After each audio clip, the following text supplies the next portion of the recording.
Hello and welcome to the Padawan Podcast, Apocalypse Movies All-Star Wars podcast, where we geek out on everything from the galaxy far, far away. I'm your host, Jake Berlin, aka Qui-Gon Jake, and I am joined today, again, by fellow table member, Jacob Bartley, aka Grandma Bartley. How you doing, my sir? I'm doing very, very well. I'm surprised you remembered my Star Wars name because we haven't done an episode in it's been long probably time. been about a month. It's been about a month, but we're going to keep it consistent from now on. Yeah, so the plan for the Padawan, as you may have noticed on the channel, we have Comic Hero Talk has returned, our all comic book show. Talking comic books, talking comic book movies, and on opposite weeks will be the Padawan Podcast. We're going to try and do those bi-weekly. For today, a little bit different. There's not a ton of movie news going around. Not very many comics we could talk about, but one thing we've been wanting to talk about, and we finally finished, is the Aftermath book series. We've been in the process of reading all 3 books the past couple months. Jacob and I both finished it over the last 2 weeks. So the way this is going to work, today's Padawan is solely focused on Aftermath, the connections to Canon, how it fits into the current Star Wars timeline, and just kind of break it down from there. We're going to go book by book, chronologically, but we could also go, we could be in, Empire's End and talk about something in the first book. Yeah, we might jump around because something in the first book might connect to something in the third book. Just to let you guys know, it is a full spoiler breakdown. We can't talk about these books without breaking any kind of spoilers. So if you have not read the Aftermath book series, we highly recommend not listening to it. Bookmark us, come back to it later. Or if you want to skip reading the books and then just listen to this, and very true. Get our perspective on it and learn all the stuff you need to know, you can do that as well. We're going to try and break it down as best as possible. We just recently finished Empire's End, so we definitely been wanting to talk about it. We've talked about it a little bit between each other. Yeah. But we don't know each other's full thoughts. It's kind of tough because the third one is fresh in my mind, but the other 2 are like, I got to look up some stuff. And unlike other books, these 3 really connect to each other. So it's easy. And the lines kind of blur, like which one was which book again? Because they pick up, you could listen to the whole thing all the way through and you wouldn't know the difference in a way. I mean, we'll see.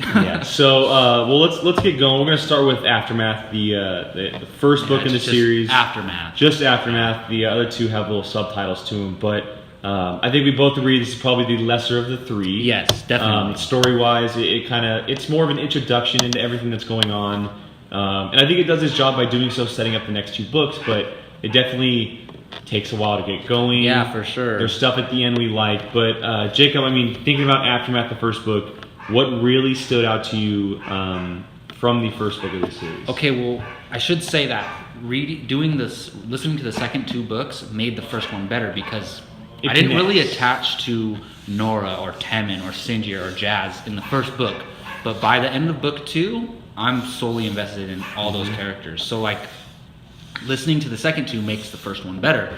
But we talk about it all the time. It's the one thing we both mentioned about all 3 books. The strongest point is Admiral Rey Sloane. Yep. She is one of the greatest characters ever created in Star Wars, period, in my opinion. And I've grown so attached to her. So I love her introduction. And I'm familiar with her from A New Dawn, so I already kind of knew who she was going into this book, and she's a lot younger back then, so it kind of ties in and makes sense. You see where she was, and now you see where she is. Yeah, she's definitely my biggest positive from the first book. She's almost the only positive in the first book. Every time she was introduced, every time you went into her head, you're intrigued. What she's thinking, loved it. So yeah, she's my favorite part. I think the action in this book, as far as all 3, are really great. The writer, Chuck Wendig, I believe. Chuck Wendig, yeah. He knows how to write action. I think every time an action scene breaks, it's so exciting and everything's moving so fast, and I can visualize the action. Unlike some other books that we've listened to or read in this Star Wars canon universe, I just think the action was really great. So those are some of the things I really liked about the book. Yeah, I'm kind of on the same boat as you are. It's really the biggest positive, really the almost positive from this first book is Admiral Rey Sloane. She is it. This series of books, they focus on Nora and Jazz and Sinjir and these characters, a different kind of rebel in this post Return of the Jedi world. But it's also it's really Rey's. I would say series. She's the main character. This is really her series, and you see the transformation she makes through 3 books. And for lack of a better term, I would say that she's an anti-hero. because she kind of she's is like maybe like a Punisher or a Deadpool or something like that, to where like. So when we first meet her, she is very, very pro Empire. Oh, for sure. And her background, it deservedly so. Like, she was born and bred Empire. She was born on the Empire planet. Her father was in the Empire. She's like, this who she is. And the thing with me is, like, I believe her that she cares about the Empire, and like I believe that she has a hate towards the Republic. I believe it's in the first book where they mention something in her background where the Republic attacked her hometown, her home world, and that began her hatred for the Republics and like her love for the Empire. Well, so, she's almost like, you know, Leia for the rebels, like how much she hates the Empire. It's really that much of an emotional piece. Like, you really do feel, and you get into her mind and you truly understand why she's doing what she's doing. And she's not like she's not pure evil. She does some evil things, but she's the worst kind of villain because she thinks she's doing the right thing. Like, she really truly believes in what she's doing, and like she will do whatever it takes to accomplish her goals. And that is really scary. She will slit your throat, but she's not evil though. Yeah, like she's just willing to do whatever it takes for the Empire. Yeah, I totally agree. And staying on the topic of her, so you saw her in A New Dawn. She's really become this in new canon. She's the new Thrawn, because in the old canon, Thrawn was really that character who was kind of popping up everywhere of the Empire. Exactly, She's kind of popping up. She has a little some stuff in comics as well, as I've been hearing. She's in a little bit here and there. That's kind of where we got to first look at her visually. I think she's in the Canon comics, I believe. And that's when we first kind of got to look at her visually. Going on to the future, past or Aftermath, do we hope to see her down the line as far as maybe TV shows, movies, a future book? Well, what I want and what I think is going to happen are two different things. I want her to be in live action. Now, the problem is, and this is kind of jumping to the end of the third book, like, if she's going to be brought into, like, episode 8 or 9, she's going to be, like, 70 years old. She's older, So we're going to have an older actress playing her, which is fine, but I want to see kind of Rey in her prime. I want to see maybe something during the original trilogy, like, what was she doing? Or how did she become the before. power? Or, I was telling you, man, my wish list now is, like, a movie with her and the crew she ends up with at the end of Empire's End going into deep space. Like, setting up the First Order. Would that be where she's the lead of the movie and you have Armitage Hux and all that? But we'll get into that later on in book 3. But I want to see her in live action. But the smart route is I think we're either going to get a comic series based on her, or she's going to appear in an animated show. I don't necessarily want those things because I think it makes it less likely that she appears in live action. Yeah, I agree. I think the animated show is the route they're probably going to go, almost like a Thrawn type. And if they're going to do both, like if they want to have her be like the main antagonist or protagonist in an animated show, that's fine. But don't let that prevent you from bringing her into live action. Well, and going into the movie side, The Force Awakens, we saw Starkiller Base in the First Order, but we haven't seen the real fleet of the First Order. There's a chance she could possibly be out there somewhere. Definitely. And we'll get into that for book 3. So yeah, for sure. I think another positive for me when I came out after the book 1, right? Yeah, for Aftermath for the first one, just the small glimpse of stuff with Chewie and Han. Kind of setting up the sequel. I think there was literally only one interlude. Yeah. And it kind of set up what was going to happen in the next book. It was just cool to see where they were at after Return of the Jedi. Yeah, and we'll get into that to Life Dead. But really, only positives. Do you have anything? Well, I have a couple more positives. I just thought it was cool to see that the Empire's not dead after Return of the Jedi. No, not even. And you would think so, but no. They're just in really bad shape. Just because the Emperor invaded our now doesn't mean the Empire's over. There's people like Ray Sloan who's like, this is my empire now. Like, I have to lead this empire. And some of those interludes that showed the state of the galaxy, I liked. For this book, the interludes were the thing that threw me off so much because there were so many random ones that I did not like, and we could jump into negatives right here if you want. But there was, like, it's cool. I get what they were doing with these interludes. They want to show that the big thing that's happening is affecting everyone in the whole entire galaxy. They have a scene of a dad and his 2 sons sitting at a dinner table, and the 2 sons are arguing one's for the Empire, one's against it, and then the Empire attacks. And the dad stuns the son, and the Empire comes to get him, and the kid runs away. You never hear from them ever again. It's like, what was the point of that? Yeah. To show that the Empire and the Republic can separate families? I get that, but I don't think it was necessary in this book. It doesn't really further the story. There were so many interludes that didn't belong, unlike book 2 and 3, in my opinion. He kind of learned his lesson. And I thought book 1 was, the way it's written was the weakest. Like, I didn't love the writing and the setting and all that stuff. Well, it's worth mentioning that we do audio. Yeah, we do audiobooks. But like when I listen to it, because I'm a writer too, so when I'm listening to it, I'm still listening to it as if I'm reading it in a way. You know what I mean? So I'm listening to it as I'm judging like a writer. Yeah. And it's cool. The special effects and everything make it so much better, and the voices. Imagine reading this book without the special effects. Yeah, it would be so weird. I can't imagine it. And like, I would read the books, I just don't have time. You know what I mean? So here's a character that I have a love-hate relationship with, and that is Mr. Bones. I hated him when he first showed up. The robot. Temin's robot, right? Hated him. You know who he reminds me of? Jar Jar Binks. Like, in book 1, Mr. Bones is Jar Jar Binks. I'll get into more of Mr. Bones and what I liked about him in book 2 and 3, but I just hated hearing the Roger like every time he spoke, you know? What did you feel about Mr. Bones in book 1? I feel the same way. Every time his voice would come on, I'm like, oh. And maybe reading it would be a different story, you know what I mean? A lot of it for me kind of had to do with the voice they gave him. Mm-hmm. Is he an old Clone Wars battle droid? Yep. That's who he is. But he's very modified by Snap Westley. He definitely was a little bit annoying.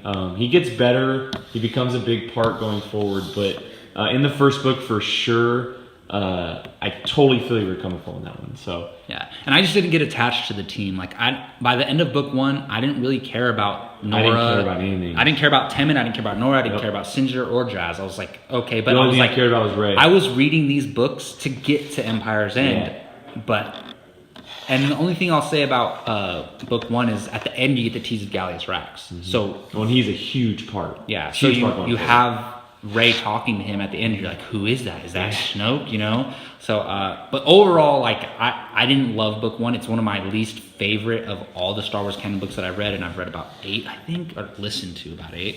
Whenever we say read, we mean listen to. Listen. Yeah. So. But yeah, let's jump into book 2. Yeah, book 2, Life Debt. I think this is kind of where it really started to get a little bit hotter.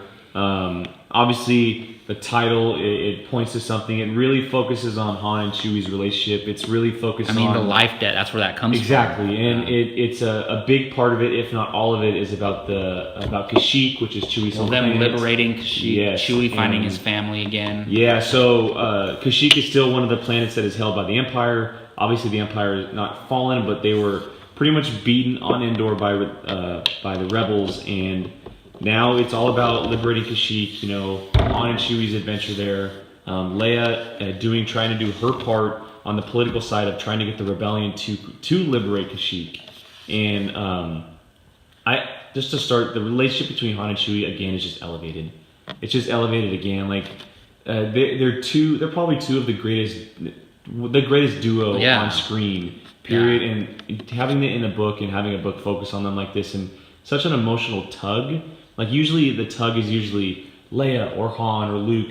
This time it's all about Chewie, his family, his world, and it's so great to finally get something that focuses on him because he is such a big part of Star Wars. Like we love the character of Chewbacca. Everybody makes the sound. Well, like he's a part of pop culture in general. Like everyone knows who Chewbacca is. Exactly, you know? And having a giant walking carpet and a smuggler of your best friends, brothers, and it's just such a cool way to focus on a book, and he did it so well. And I love the emotional heartstrings that were pulled in this one too. So, yeah, I have a hard time deciding whether I like book 2 or 3 better, and I'll decide by the end of this podcast. But I love the Chewie and Han stuff. Like when they said goodbye to each other. Yeah. Oh my god. So rough. Like Chewie was like, "No, I'll go with you. Like don't worry." And Han was like, "No, you stay here. You need to do this." And I just love the idea. And there's a line like where Han, I forget who Han's talking to. He's talking to somebody about Chewie. And he's like, yeah, I saved him from his home world, but... I think he's talking to Nora. And he says, but Chewie saved me. Yeah. Like, Chewie made him a better person. And so he's like, I owe him my life for that. So that's why Han goes and saves him. And I'm like, it almost made me cry. I remember exactly where I was when I was listening to that part of the book. I was in a parking lot, and I was like, getting ready to leave, and I just stayed in my car and listened to it. It was good. This book, it came out before The Force Awakens. I think it had an impact on us having know that in The Force Awakens, that's the last time we're going to see them together. Oh yeah, that's true. And now we're like in this book saying, and they're doing this stuff in between Return of the Jedi and then, and so, it was a great way to kind of focus on this book and moving forward. Another thing I want to talk about is that it's clear in this book that Leia is totally Force-driven. She is using the Force. It's in there. She uses it more mentally. Like, yes, she's not like Luke, like where it's feelings physical and stuff like that. Yeah. So is this the book where she connects with Kylo Ren in her stomach? Okay. It is. Yeah. She starts to feel him, the light and the little bit of darkness. Mm-hmm. But it's also worth noting that Luke tells her that every Force child or Force given Jedi, they're pulled by both the light. Oh yeah. So it's not something that she should be scared of. So at this point, they're not realizing, is my kid going to be something different? You know? Just like human beings, like we all have good and bad in us, and it's just like in Star Wars. Yeah, we do feel, because she's feeling Kylo Ren, and she feels like happy, joy, and then she starts to feel this dark feeling, and it's like it kind of hints towards him later on, like it kind of foreshadowing that he's being pulled by the light and the dark, even when he was in her womb. I loved all that stuff. That was awesome, and in a lot, we always talk about, is Leia going to use the Force in Episode 8? I don't think we'll ever see her Force choking somebody or like grabbing a lightsaber and fighting, but communication wise and feelings and stuff like that. Where I think that's where I think she could eventually end up mastering that more than maybe Luke can, because she doesn't need to focus on the physical part of being no lightsaber, none of that stuff. Yeah. But overall, I think this book was just more well written than the first one. Like, just more well rounded, sentence wise, like the way everything was written and described, and the way the characters were portrayed. I just think it was better written. Well, and for me, unlike the first one, it was more of just a smaller story. Yeah. And so there wasn't so much to focus on like the first one. All these random interludes. Exactly. There were those. There were a few, but there weren't as many. Exactly. And that's another thing for me, is the interludes had more implications on the overall story or overall galaxy. Like they had a purpose. Episode 7, like the book opens with young Gally sneaking onto that ship with the Emperor. See, that's important. Well, that's huge. So Gally Rax, and he becomes a huge character in book 2 and 3. Yeah. But we find out that not only does he meet the Emperor, but he's actually from Jakku. He's from Jakku. From Jakku. He gets on a ship trying to go off world, and it just so happens to be where the Emperor is. Exactly. And the Emperor kind of gives him this ultimatum: I can either kill you right now, or you can do something for me. And that kind of leads into what these books are almost all about, is the Emperor setting up these observation centers around the galaxy. Yeah. One of the big ones is on Jakku. He gives Gallius Rax the job of protecting this observation center. Mm-hmm. And it's not so much just a facility. It can be, a weapons facility. It could be information. He can put someone there. Well, and it's all about Palpatine's contingency plan, which it's unlike a contingency plan of anybody else. Because he knows, like, there's a chance I could die. That's what he's thinking. Like, the Emperor's the smartest guy in the galaxy. This takes Palpatine to a completely he's insane a genius. level. I mean, also he's insane. A maniac. Yes. He's insane. He's not mentally healthy. But he's a genius at the same time. Like, he had all these, and who knows how many he had. He could have had hundreds on different worlds, all these hidden places, and it was just so cool seeing how he set that all up, and he had Gally just guarding this one. Well, so the contingency plan, just to say what it is, if he died, his contingency plan, if he was to die and the Empire's still there, Empire's gone. Yeah, it's either in his hands or no one's hands. Yeah, so he basically destroys the Empire, but then it leads to him to eventually it becoming something else. Yes. And it's not like he just wanted the Empire to end and that's it. But his Empire was going to be gone. Exactly. Like, if I can't have my Empire, no one can, pretty much. Which is just insane. Yeah, I mean, he's crazy. Another interlude that really stuck with me is the Maz Kanata one. I totally forgot about that one until we started talking about it. Yeah, so, and it's weird because I'm like, was that book 2, 3, 1? But it's in book 2, I remember. Mm-hmm. And like, the way they set that interlude up is like Maz Kanata is like this mob boss, like, you do not cross her, and they make her scary, and like they're like, she's about to kill this guy, but then she lets him go. But then it shows she has a kind heart, like what it showed me is that her reputation is do not mess with Maz Kanata. Mm-hmm. But in reality, she makes sure she has that reputation, but in reality she's not as cruel as like her reputation. She's the exact character she is in The Force Awakens. Yeah, pretty much. Yeah, like so. it was just pretty cool seeing that little like 10-minute, you know. Well, I love the kind of the better description of her palace, of her home world, and kind of getting a better understanding of that. I love that they were describing kind of the rules of the palace, and one of them said, "Don't go downstairs." Mm-hmm. Ray went downstairs the first second she got inside the palace, which was kind of funny. What were the rules? There was only like 2 rules or something like that. I forget what they were. It was like a bunch of unwritten rules. There was no fighting. No fighting. It says if you go up on the stage, you have to perform. Don't drink what's in the brown jug. Don't go downstairs. If your animal drops a pile anywhere, you're out. All deals need the approval of Maz before they're done. And if you try to go around her back, she'll take what's yours and what's his and sell all of it to the highest bidder. And for the love of all this holy, don't mention Maz's eyes unless you want to get into very long conversation. That's directly from the book. So those are kind of the rules. Doesn't somebody say something about her eyes in The Force Awakens? Finn does, right? And that's when she crawls across the table. Oh, what is she doing? I don't know, but it ain't good. Exactly. Exactly. Yeah. So, and I'm excited to see her. I mean, we haven't heard anything about her for episode 8. She'll return. She's gonna be that Yoda type figure. Yeah. You know, she won't have that big of a presence, but obviously outside of the movies, her presence is very well known in the galaxy. Oh, for and sure. I don't know if we'll ever get that in the movie. Like maybe not every average movie-going person will know what kind of reputation she has. But us who read this really know when we see her on screen. You know what she kind of reminds me of in a very different way? To me, she's a mixture of Yoda and a little bit of Jabba the Hutt in the sense where she commands this whole thing, you know? She's like the nicest mob boss you've ever met. Exactly, because Jabba's like a mob boss and she's like a mob boss, but she has a kind heart, but she has to maintain that reputation. People have to fear her. Yes. And I think they really showed this in this book. Well, and it's funny that you had mentioned Jabba because we do get in this book there is another hut on Tatooine. Oh, that's right. Yeah. So we do find out there is another pretty hut. Cool.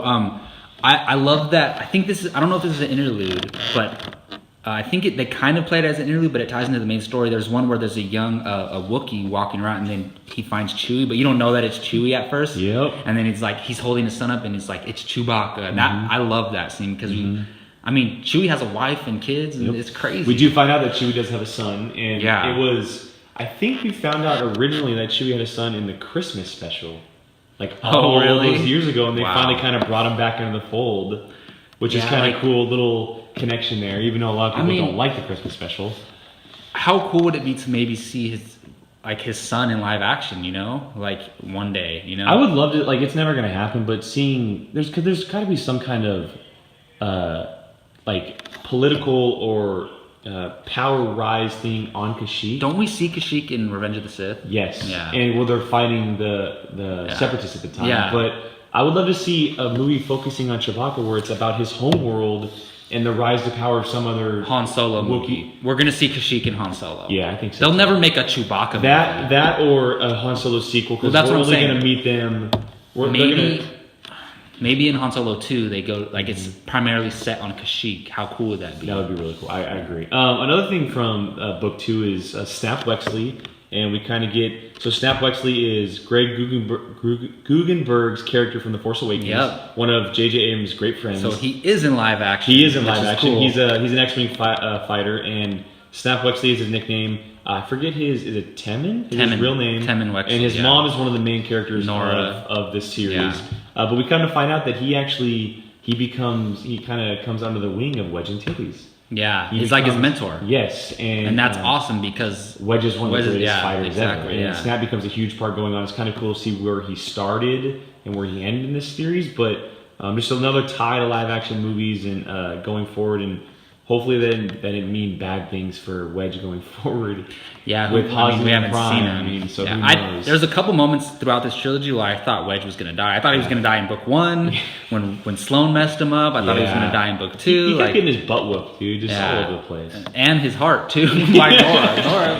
Yeah, like I like you, but if my husband's here, then forget you. Like so many times. I'm like, and so for this book is where I really started getting attached to Nora, Jazz, Sinjir. Especially towards the end. So overall, I will say that Sinjir is my second favorite character in this book after Ray Sloane. And that started in this book. I don't know what it is. I love that he's an ex-Imperial.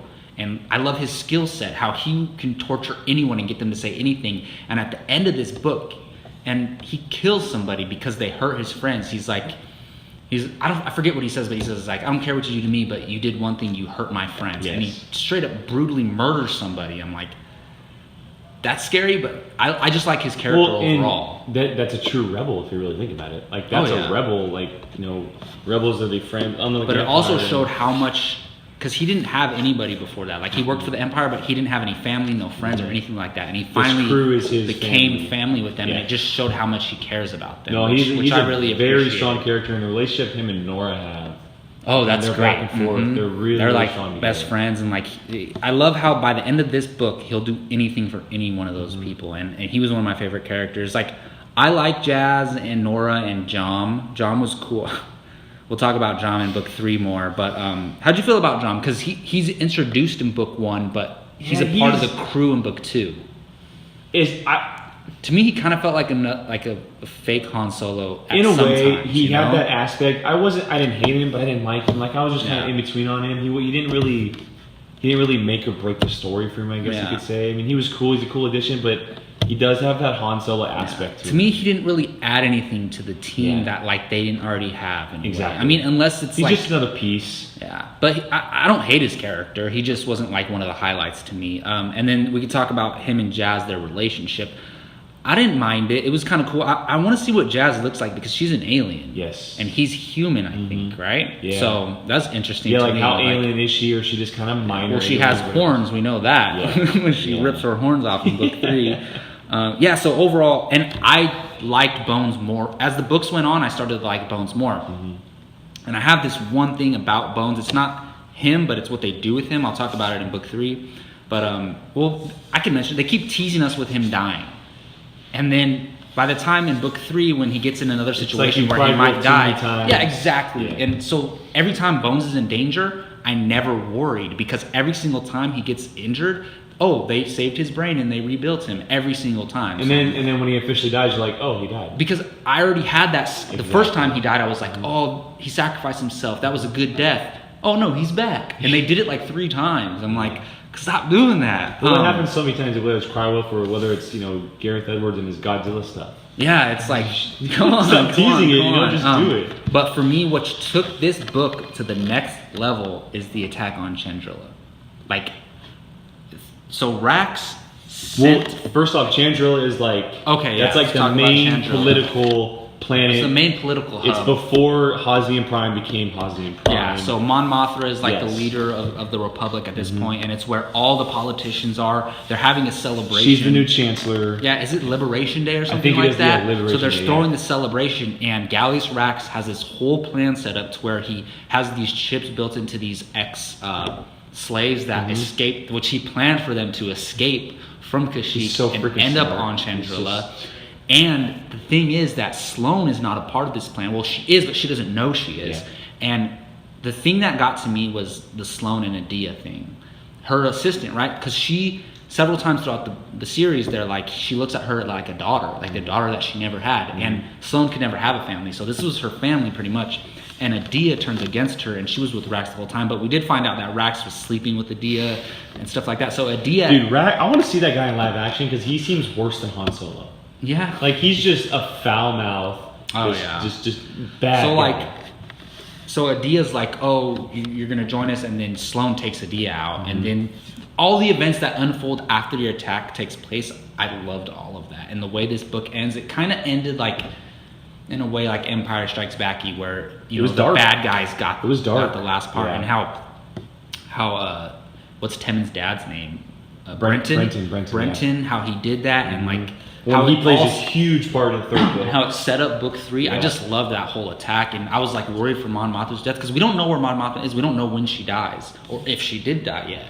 She could still be alive. And they teased us with that too. Like I thought she was going to die a few times in this book. But no, I totally agree about the attack on Chandrila. I thought it was just if you want to say choreographed for a book, but choreographed so well. I could just visualize it all in my head, and that's a great thing. So like I thought this book was really good up till the Attack on Tundra, and then it took it to like, elevated. Yeah, it's great in my Yeah, opinion. and it led into the third book on a high, unlike the first book. So you were excited going forward. I was so excited to start book 3 because you knew it was going to pick up right away on what happened. Exactly, and I wasn't as excited going into book 2, even though book 2 is really good. Yeah, so that's definitely the highlight so far of this series. Probably the Attack on Trandrilla. Yeah, of the first two and what books. It means to certain characters and how it unfolds other events. Well, and it tore a family apart. You know, you have Brenton Wexley go against Nora and Snap. You know, and that leads into book 3, and it becomes a huge thing in book 3. And well, I mean, let's talk about book 3 because it's the one that kind of just culminates everything and has huge impacts on the universe going forward. What is probably the one thing, or even the 2 or 3 things that stood out to you the most about Empire's End? Well, I mean, again, it just made Rey's character so much stronger. She's so well-rounded. Every moment with her, like, just elevates her character. Well, and every time she's on, you know, if you want to say it on screen, she has a purpose. It has a purpose. And like, they show her strength, they show her weaknesses, they show like her humanity and how she, like, there's a moment, I think this is in book 2, but it has to do with Rey, where she sees Wedge again and she feels bad for what she did to him. And I'm like, see, she's not just evil, you know, she's a human being. So that's a big takeaway. I thought this book had the best interludes in my opinion, like the Jar Jar one, the Lando one, the Jar Jar one, the Emperor and Gallius ones. So we could get the Jar Jar one out of the way right now. Like, I didn't think they would ever mention Jar Jar again in the new canon, right? This is the perfect way to do it. This is perfect because he's a balloon. So he's back on Naboo, and he's like, he just kind of hangs out and like, he's like a clown for the children. Well, he was banned from his homeworld. Exactly, he was banned from his now homeworld. He's only on land. Can't go back underwater. And he's not. And everyone thinks that he was part of Emperor Palpatine's plan, so he was banned from politics too. So everyone thinks he's a traitor because he was a senator and he was involved. Exactly. Yeah. And he was always with Palpatine, and in the other 2 movies, Attack of the Clones and Revenge of the Sith.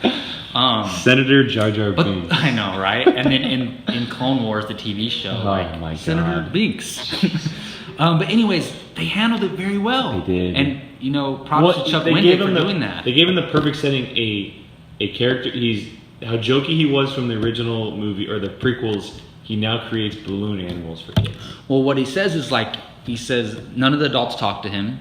And he just makes the kids laugh. The kids love him and think he's funny, but the adults hate him. That's exactly how it is in real life with the movie-going audience viewing Jar Jar Binks. Well, you also when you read that, you kind of feel bad for him. It's like, no, yeah, in a way, and it made me feel bad for disliking the character. Yeah, in a it's way, like, you know wow, how can I hate this like, guy? Yeah, and it's like they made it seem real. They made like, this is just who Jar Jar is. We can't change it. It's just who he is, and he found his place in the galaxy. Like, he just entertains kids, and I feel like that young boy that they introduced that interacts with him, they probably went on to like become a circus act or something. Yeah. And like not like that's bad for them. They That's a found good a thing calling. for They them. found a calling Exactly. together. So Yeah.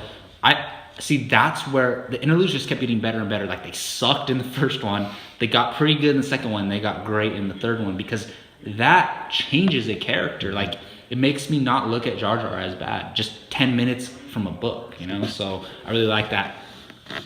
The Lando one, though, I loved that Lando interlude. Just because to see Lando again and the way he talks and the way he is, but also what it meant, how he's trying to find a gift to give to Kylo Ren, to Ben Solo. To Ben, yeah, for Han and Leia. And he gives him a gun, a freaking Empire gun. Well, and then his assistant, I forget his assistant's name, the guy with the headphones, but he's like, you can't give him a gun. He just, I'll lock it away until he's old like, enough. Give this to Han. Don't tell him what it is, though. Yeah. It's such a Lando thing. And it's like, that's Uncle Lando, you know? Like, I really loved that interlude. I miss Billy D. Williams as Lando. Yeah, me too. I mean, he's still You never alive. know. You never, I mean, as far as we know. Yeah, as far as we know. And obviously the big part of this book is the Battle of Jakku.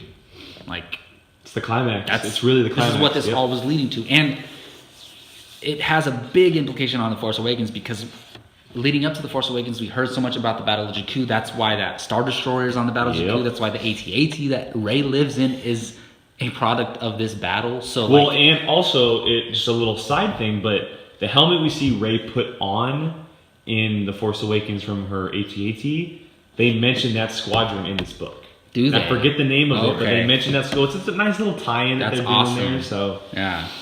No, so how did you feel about the battle overall? For me, I thought it was awesome. Yeah. I thought it was awesome, but I didn't feel like we saw the whole thing. No, we just got bits and pieces of it. A small aspect of it, because from my understanding is it felt like the remain of the empire, what was left, was hanging out above Jakku.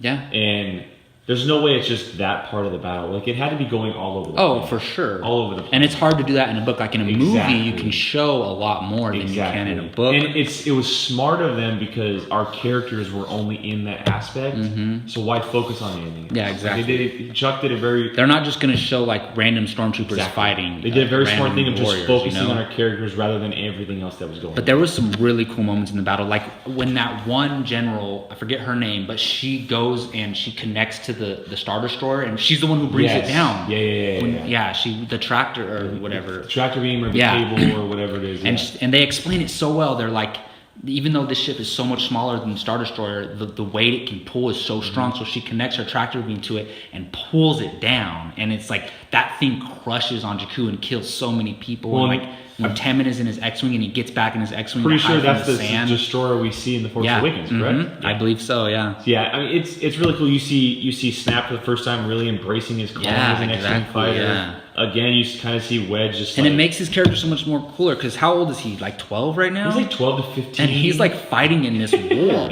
And it's like, this kid has been around. And Wedge has really kind of become that stepfather figure at this point in time, because well, we'll get into Brenton here in soon, but Wedge he becomes not only his mentor, but he kind of becomes that father figure because of what happens with his real father, and stuff happens to him. He's Snap, like, what are you doing? You need to protect yourself, all this kind of stuff. And then Snap cares about Wedge, and Wedge cares about Nora, and like it's a really cool family aspect. Oh yeah. While everything is going on with Brenton and Sloane and everything that happened there, because that was a huge twist at the end of Life Debt. Oh yeah. How they're working. I mean, they're working together because they have to. You know, they both want to take down Gallius Rax, and I was weird about that at first. I was like, I felt like they were forcing it at first, but it made sense at the end.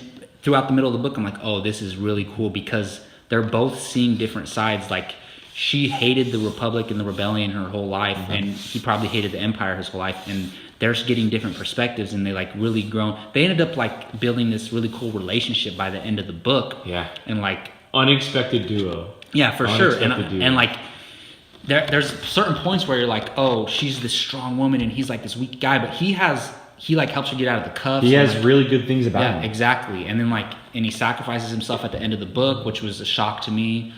There was a couple characters who die in this book, and I was like, wow, that's crazy. But I mean, it's not like they needed to live on for anything. Like Temin, Jom's death. All right, I liked Jom. I didn't think he was great, but I thought his death was awesome. So they have like a heat tracking missile that's heading towards their ship. He jumps out of the ship with a rocket, or what is it, a jetpack, and then has the missile chase him. Like, that's awesome. You gotta admit, that's awesome. It takes some serious balls. Yeah, I mean, it's either all of them die or just him, and he sacrifices himself. And actually, experiencing Jazz watch that video, I actually got a little bit emotional on that part.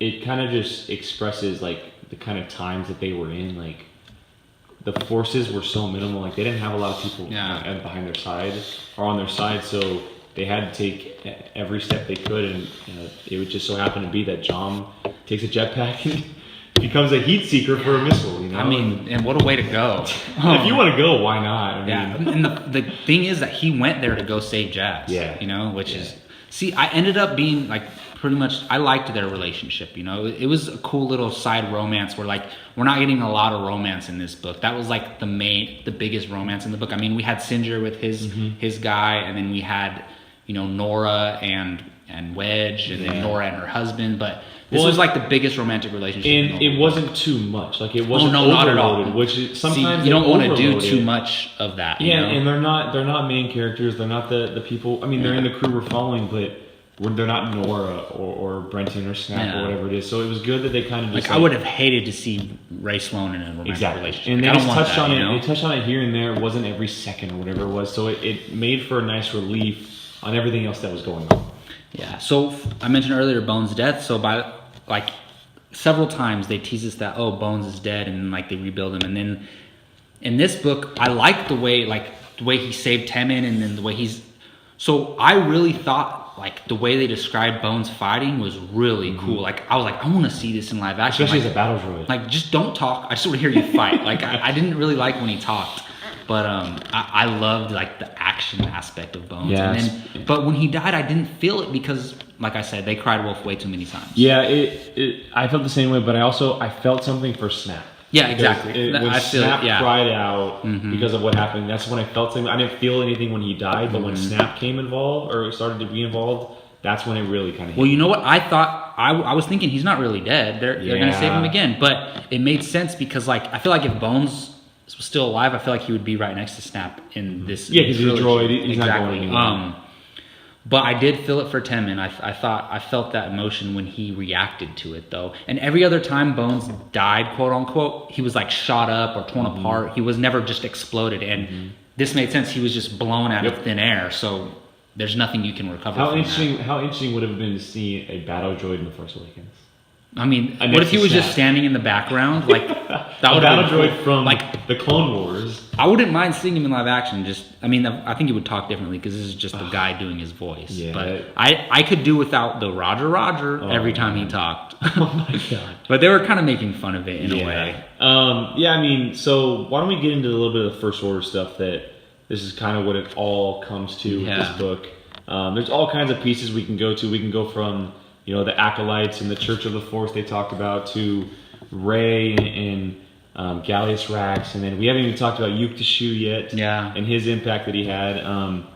So basically, wild space, the unknown regions of space have kind of come up in this series, and the Emperor Palpatine kind of had this feeling towards something was almost pulling him to the unknown regions of space, out there in wild space, past Jakku, the space that just barely was untouched. And he had this plan to go out there and kind of bring the Empire out there and figure something out. Yukteshu is almost doing the same thing.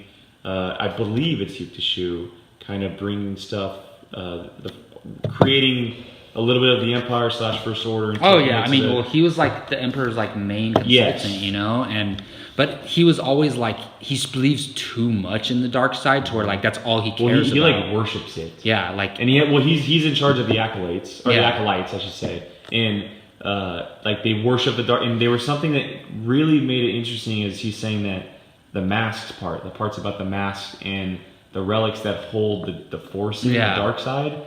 It almost makes me think that he almost created the Knights of Ren, because Kylo Ren is hunting for these relics like Vader's lightsaber. He had Vader's mask. Like, could Kylo Ren have... I almost, in the beginning, like in book 1, I used to think Yukteshu had something to do. Well, I did. I was like, oh, maybe he's Snoke. But then I quickly disregarded that. But I was like, I have the feeling that he has something to do with Snoke and Kylo Ren and the Knights of Ren and the First Order. Like, he could have been the first of the Knights of Ren or created. Unless he survived what Gallius Rax does to him in book 3... I mean, maybe he survived and he's Snoke. I don't know. But I don't think so. We saw Snoke's head. I mean, who knows? I mean, yeah, that's what I'm saying. He got really damaged from that if he did survive. I don't think that's the case. So we see Admiral Rey Sloane. She goes out into deep space. And, well, I kind of want to talk about the setup of the Hux family, actually, a little bit. We have not got into that yet. I don't know the dad's name, but it's... So General Hux from The Force Awakens, he's the main general for the Empire, for the First Order. Yeah, played by Donald Gleason. Side by side with Kylo Ren, if you don't know who he is. So his father is set up, and his father is responsible for like basically building armies. Brendel Hux. Yeah, Brendel Hux. We got Brenton, Brendel, so many similar names. So his father basically like created armies for the Empire or the First Order or whatever. And the Emperor was like stealing kids from their families. And we hear about this with Finn. Finn was taken from his family. So he's a product of this. Yep. So basically, Gallius Rax has it set up to where he's having Armitage Hux, who is General Hux in The Force Awakens, he's having it set up to where his dad is going to train him and build him up to eventually take his dad's spot and become this person who leads the stormtroopers. And we see that in the First Order. And so, or Force Awakens. So they have all these kids that are like very trained, And Armitage and Gallius Rax gives Armitage the control of these kids. Like, they only listen to him now. And he's by the end of his books. So at first he's kind of like shy and quiet, but then like once he gets that power, he becomes a badass. So they have him like, they're like, you, that kid, hit that other kid, and then they explain it, like, because you can get into characters' heads in these books, and he got like this thrill from doing that, and from that alone, it wasn't that much information, but I feel like from that information we can understand who he is and why he is the way he is. Yeah, well, we saw him in The Force Awakens, obviously, and now we get a backstory of how he became who he was and where he's from, and the Huxes, just like the Ursos and this guy, they play a huge part in this universe. Yeah, and so basically, like some of these stormtroopers, like what's the female who was disappointing in Force Awakens? Phasma. So she grew up with Hux pretty much. There's a small reference to Phasma in this book, which I missed. They said there was a bunch of kids and there was a tall girl. It's Phasma for sure. Yeah. They wouldn't mention it like that if it wasn't. Well, so like Chrissy's like 6'5". So some of these stormtroopers who are like generals in the First Order right now grew up with Gallius or with Hux, and Hux was their master pretty much. Like they had to do whatever he said. And so he controls these savage children who like, you don't want to mess with these kids. They'll straight up murder you. And he has the control. And Rey, Rey, and then the Hux Senior all go out into deep space. And like that whole setup is amazing. Well, because it leaves the possibilities of what we could see going forward. What they're going to search for is the stuff that Palpatine was hinting at. Yeah. And it, not only the dark side, but did Palpatine already kind of go out there and set up some kind of those observatories? Yeah, who knows? Like, did he secretly keep Star Destroyers out there, or, you know, are there stormtroopers out there, or whatever it is? I mean, the possibilities are endless right now. Well, they run into a ship out there. They're out there, an Empire ship, and there's a mention, I think it's in book 3, that the Emperor knew somebody who's been out into deep space, and that's Thrawn. So that's crazy to me. So Thrawn has been in deep space. Maybe Thrawn is from deep space.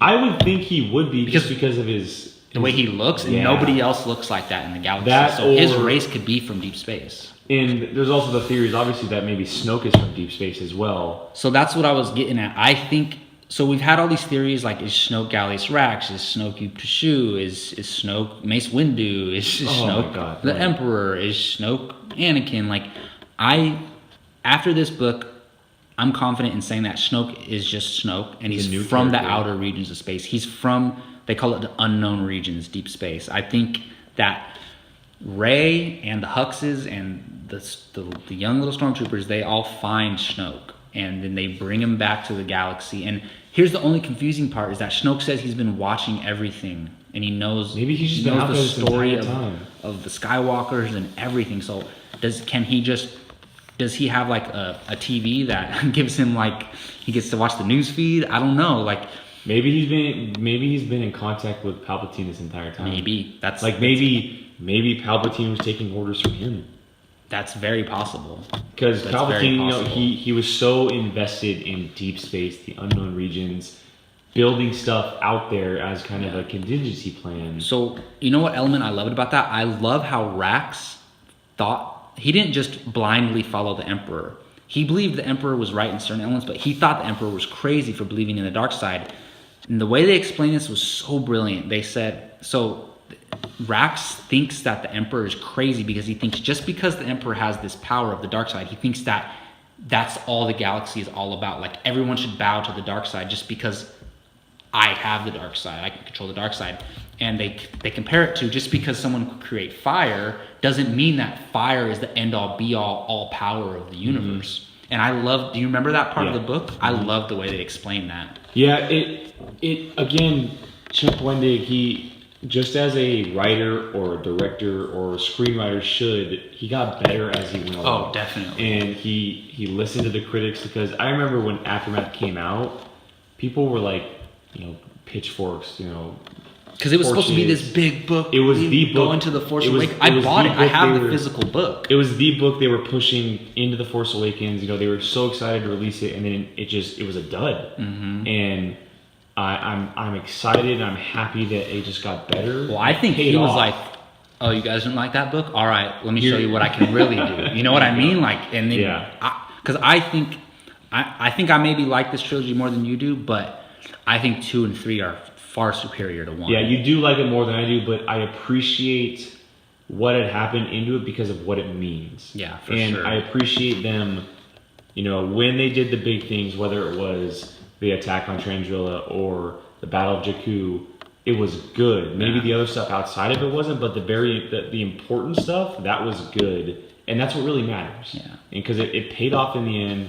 It means things for the universe going forward. And again, there's 30 years from, not 30 years, but there's like 20 some odd years from the moment that Empire's End ends, The Force Awakens. Mm-hmm. What the hell has happened since then? Where is Rey Sloane? Well, that's the thing. So the best thing these books did was give us Rey. I mean, actually, we've met Rey Sloane before in A New Dawn. But it only elevated. Taking her character, what they did with her character. I want to know who created Rey Sloane. Maybe it's Pablo Hidalgo or somebody created her. Dave Filoni. They're all involved. Yeah. Character. So that's the best thing I could take away from these 3 books. But also, we can speculate. Where do they go? How long are they in the unknown regions of space? Does Sloane even survive the unknown regions of space? We don't see her, but we only saw the surface of the First Order in The Force Awakens. They could have a whole other thing on a different world, wherever Snoke is. Rey Sloane could be giving Snoke orders, or vice versa. We don't know. I could see it as Snoke the Emperor, Sloane is Tarkin. I could totally see that. Well, and then Kylo Ren is like the Vader. I can see the Starkiller base and the First Order on that area just being a sliver of the First Order I think fleet. that's the case. I think the First Order fleet is hiding out in deep space, and I think it's gonna be very, very bad things for the Resistance come this December. Because we're getting these details, and this book, Aftermath came out before The Force Awakens, but these books really, they're teasing us for what's going to happen when we see the First Order. Yeah. What's really, is Sloane part of it? Are we going to see her in live action? Is Thrawn part of it? Are we still going to see Gallius Rax, or is older Hux still out there somewhere with the real First Order kind of hanging out as an older person? I don't think so. I think Armitage has somebody kill his dad because his dad doesn't like him. He doesn't like his dad. Yeah. I don't even think they need his dad at that point. By the time we left off in this book, they don't really need his dad. Armitage is the dude. Armitage commands the kids, and I don't think there's anyone else on the ship. I think it's Armitage, Sloane, older Hux, and Brendel Hux, and the kids. I think that's it, right? Yeah, I'm pretty sure. That's all that was that left. We know. Yeah, that was all that was left. So for me, I would love a movie picking up right where this book left off. I think it's very possible because, first of all, you get to have Sloane as a main character. You get to see the beginning of the First Order, and you get to see possibly how they found Snoke, and you get to see wild space. I want to see wild space in the Star Wars universe. I definitely think it's possible, but I don't think we will see it until after this movie trilogy. Oh yeah, because no time soon. Because I think they want to reveal everything, and then maybe go back like they did with Rogue One. Mm-hmm. I think that's exactly what they can do. I would love to see a movie, but I have a feeling it would just be a book or an animated series. Okay. I mean, that's fine too. Yeah, I want to see a movie. I just like live action better. It works out. I want to see someone take on that mantle of Rey Sloane. Yeah. I want to see someone, play all these other characters we met, like Brendel Hux. Give them to be a little Hux. Because I don't want to see 70-year-old Rey Sloane. I mean, it'd be cool, but I want to see this Rey Sloane in her prime. Exactly. In her prime. So the big question: who's Snoke? So do you think it's somebody that we met in this book, or somebody that we already know, or do you think it's a random being out in wild space? I think he's a random being that's kind of been watching this entire time, but I would be lying if I said that while I was reading it, I didn't think Shu or Gallius Rax or any of these characters. So if it is one of them, then he doesn't have the Force. No, he would. Well, yes, that is. Yes, as far as we know. As far as we know. Yeah. But that doesn't necessarily mean he needs to. Yeah, I don't think he needs to. If he's being an alien, like Yoda was 900 plus years old, or let's take an example for Maz. Like Maz, in canon, she doesn't have the Force. There was a deleted scene of her using the Force. Yeah, we assume that she does. We assume she does, but right now, she's teaching Finn and Rey the Force as she doesn't have it, because technically it's not canon. She says, "I'm no Jedi, but I do know the Force." Exactly, and so that could be Snoke. I mean, Snoke could he can know the Force. He maybe doesn't have as much Force powers or the Force powers, but he can be teaching because well, it's he's just been like around Yu for so Shu. long. But the only reason I don't think Yu Shu is Snoke because they showed in these books that Yu Shu is not a strong character. He's very weak. Yeah. So I don't think that's Snoke. I did at first, but not anymore. I think it's possible that it's Gallius Rex, but I don't think he survived that. Like, doesn't Sloane shoot him in the heart? Like, I don't know. She messes him up. I'm pretty sure. It's a big question. I think I would rather see him being a new character and give him a great backstory. Like, he's been a watcher, just watching from this entire time. He knew Palpatine. They set up this plan all these years ago, and because in the original trilogy, like Vader's, down there doing his thing. Where's Palpatine at? We didn't see him. Imagine in A New Hope, like maybe Palpatine's out talking with Snoke during those times. We don't see a lot of Palpatine. He's not. It's a hologram in the second movie. He's a hologram, and he comes on the Death Star in the third movie. Where has he been? Yeah, he was out in deep space having coffee with Snoke. Where has he been from Episode 3 to Episode 6 or 5? So it's very possible that he was involved. He was out in the deep regions of space communicating with Snoke. It could be. Yeah, it raises a lot more questions than we had going in, but they're good questions. Oh, definitely. And I hope they're answered sooner rather than later. But I think we're going to get an exploration of deep space with Sloane and that crew because you don't introduce that and just leave it. It just sounds really cool. You don't just leave that. I could see another whatever it is, novel, comic, animated live action. I'm gonna eat it up. Well, like you said, it sounds like that's where Thrawn is from. Yeah. And Thrawn is being explored right now. So and maybe by the time we read the Thrawn novel, we'll have a kind of idea. Maybe there's some mention of deep space in the Thrawn novel. Yeah. I just want to see somebody go to deep space. Like, so do I. Give me an anthology movie where Luke and Ben go to deep space for a mission. Han's on a smuggling mission. Yeah, something like that. Bottom line, these books taught us so much what's going on in between episodes 6 and 7, and they introduced so many cool characters and opened the door for so many more possibilities. And I'm glad I listened to them. Yeah, no, I agree. And I was hesitant before because I had heard of book rough 1 things before reading them. Yeah, but I'm definitely because like you had said, it brings up so many questions and it answers so many questions and. If you're definitely a Star Wars fan, if you just want more Star Wars, these are definitely books that you should read. The first one, it's hard to get through, but I think it's necessary for the because if you just jump into book 2, you're gonna have no idea who the characters are. We had talked about we were talking to our friend Keith, and we're like, maybe he should just skip book 1. But then we thought about it. No, it's kind of the introduction and everything. I promise you, get through it.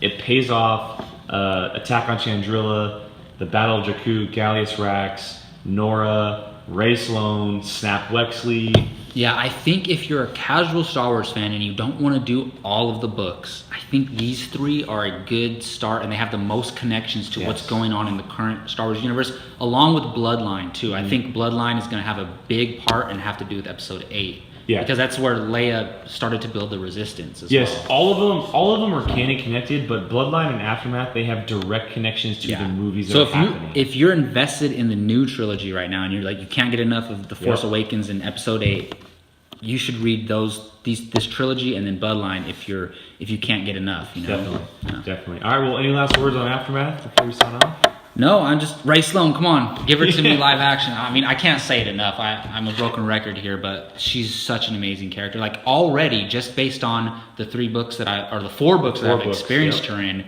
she's in my top 15 Star Wars characters. And there's a lot of Star Wars characters, so top 15 is big. Like I might even say she's top 10, but I don't want to go there quite yet. Yeah, once you see more of her. Yeah, even if she kills it in an animated show, then that can elevate her to top 10. It just depends. Definitely. But great start for that character. Yeah, well, right now we are reading Rebel Rising. Yes. And it's all about Jyn Erso and Saw Gerrera. Her time from when Saw grabbed her from the hatch in Rogue One to the moment we see her in prison as was it Liana Holic? Yeah, I think so. Yeah, and it's so cool. So we'll review that soon too. Probably a few weeks. We're 24, 25 chapters in. Yeah, we should have it done in 2 weeks. Yeah, that'll probably be our next Padawan. Probably by next Padawan, and then we'll jump on to the Empire podcast. We were talking about maybe jumping on. You were gonna do Lost Stars. I would do Dawn, maybe Thrawn. We're gonna eventually review all these books. Yes. It's just we both have to have read them, and we have a couple other members for Apocalypse Movies who have read these books too. They're gonna jump on. I want to do a Bloodline review with Keith and Brian on it too. We could definitely get that. That would be going. fun because both of them enjoyed the hell out of that book. Yeah, because two of us reviewed 3 books and it took an hour. We could do Bloodline in an hour with 4 people. Definitely, I think. Yeah. Definitely. Cool. All right. Well, this will take up a Padawan podcast today. I'd like to thank Jacob before we sign off. Jacob, let them know where they can find you online. You can find me on Twitter at Jacob Bartley _ on this YouTube channel, of course. Please subscribe. We really do appreciate it. Yes, you can find me, Jake Berlin, at Qui-Gon Jake on Twitter and Instagram, apocalypsemovies.com every day. Check out our YouTube channel. We got a bunch of cool things coming. We just shot a very first channel trailer footage. Yeah, we got that coming. We're going to be putting that up here pretty soon. We might have a new logo coming, new members. We're bumping things up here at Apocalypse Movies. We really appreciate the subscribe, like, comment, and share. We cannot appreciate it enough. And until next time, may the Force be with you.